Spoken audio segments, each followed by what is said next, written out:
Life is an amazing podcast, and it is presented and hosted by myself, Caro, and my sweet dog Sparky.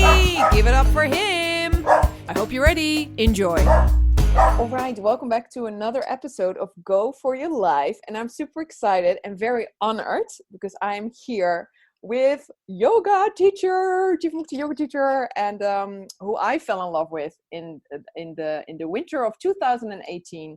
Yeah, is it Yogeswari or Yogeswari? I never know. Yogeswari. Yogeswari. Yogeswari. Yeah. Yogeswari. See, okay. So I was a little bit. I was always just wondering, like, do I actually put the accent right? Welcome. Thank you so much, Caro. So nice to see you. So happy to reconnect. Yeah, I mean, we spent a lot of time together in a teacher training where I was chefing, 2018 on that on that island in Germany.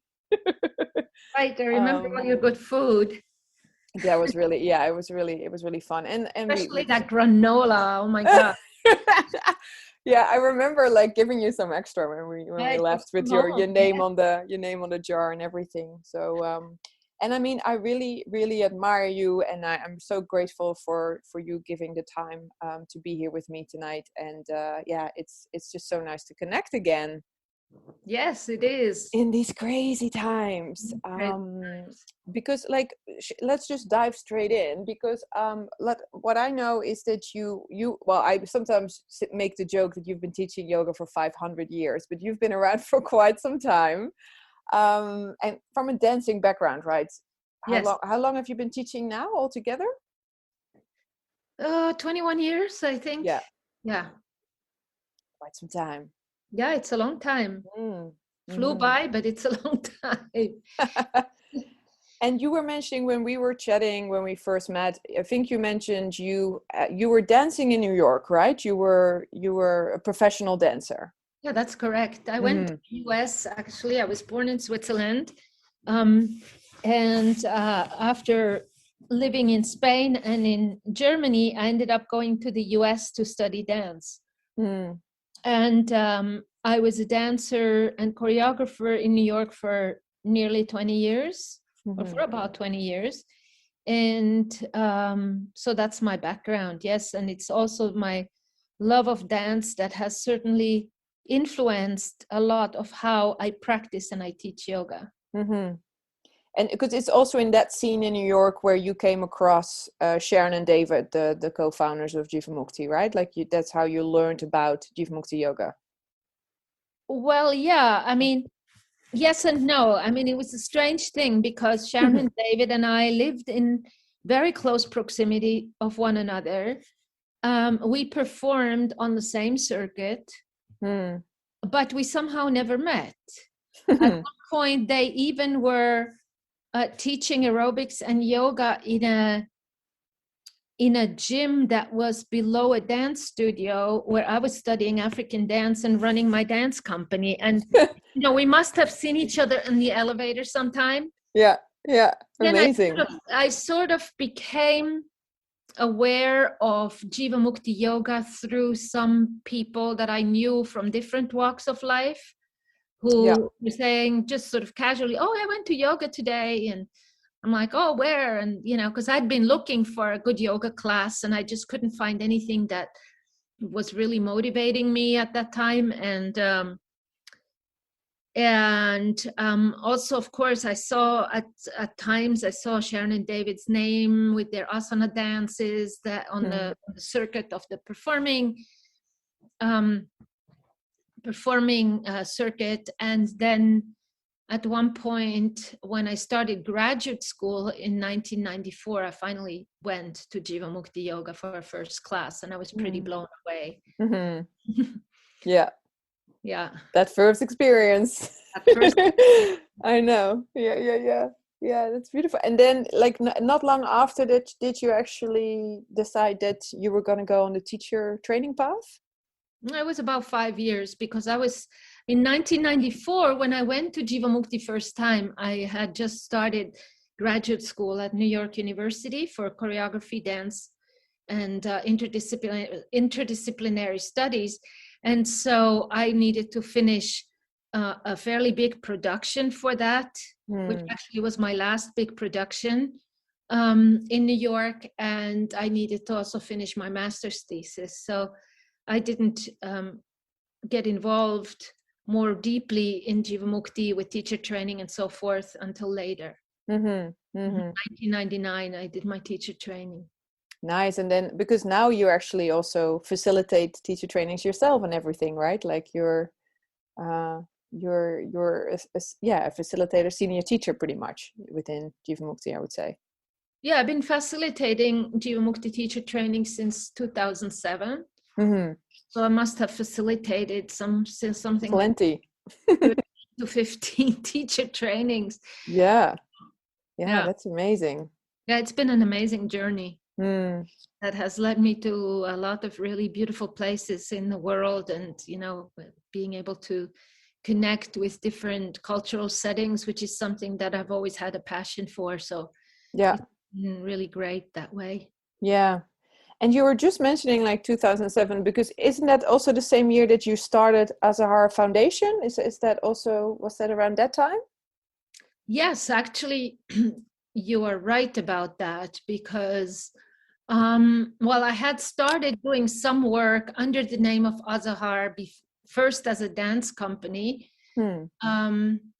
And then in 2003, I had gone to Colombia with one of my apprentices who was Colombian, and we had started a project in Colombia first under the name of Azahara International. And then in 2007, I started with the project in Cambodia, which has become our core project, or our pilot project at the moment, at least, or for the last years. And that's when the name changed to Azahara Foundation, actually. Does Azahara actually, does the name itself mean something? Yes, it's a Spanish word that means orange blossom.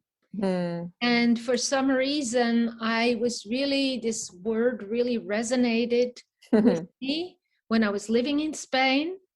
And particularly, I had a vision when I was on the Alcázar in Cordoba in southern Spain it was the Three Kings Day, and there were all these beautiful fields of orange trees. They had ripe oranges on them, but it was like amazing. And I felt like I could see from this fort, I could see across to North Africa, I could see across the Atlantic to the Americas, and I'd never been to America before then. And so I had this.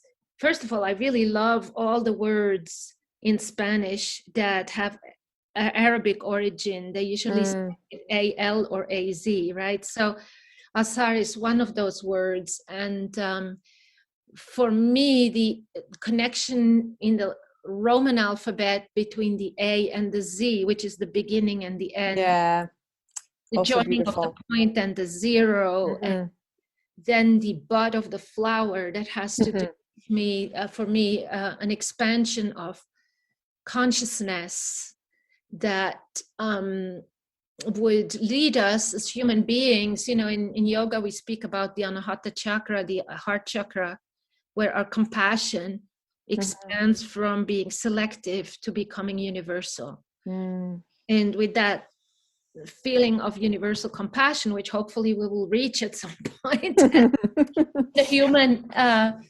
condition that could lead us to a more harmonious and peaceful way of cohabitating.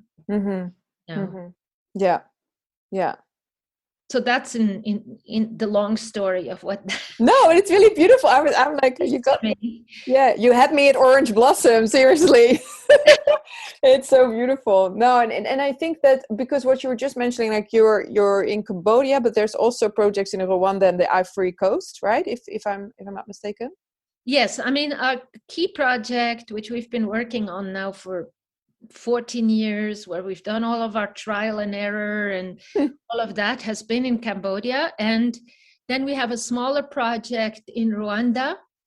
And we have one teacher who we sponsored for teacher training, who is from Ivory Coast. And he's basically just been doing karma yoga, teaching young people from a informal settlement on the beach. And actually they're all getting evicted. The whole government is razing down is bulldozing down their neighborhood. So we're trying to actually find a way to help him to get a space and to keep his community together. And then we have one person who is from Syria, who is currently living in Amsterdam. And gotta find that guy. we're trying to support him on being able to do also some karma yoga with Syrian refugees in Holland or in Europe. Yeah. Well, I'd love to reach out to him and make sure that I can support him from my end as well. Like that's definitely gonna happen. And so just to, because I know what you're doing with Azahara, and I really, really, really love it, support it. I think it's amazing. But so what was your vision at the very beginning? And because in how I see it, like you're also sponsoring young people to become yoga teachers, and then it's kind of like they spreading the seeds again, and they then, create all these communities. That's kind of how it is, right?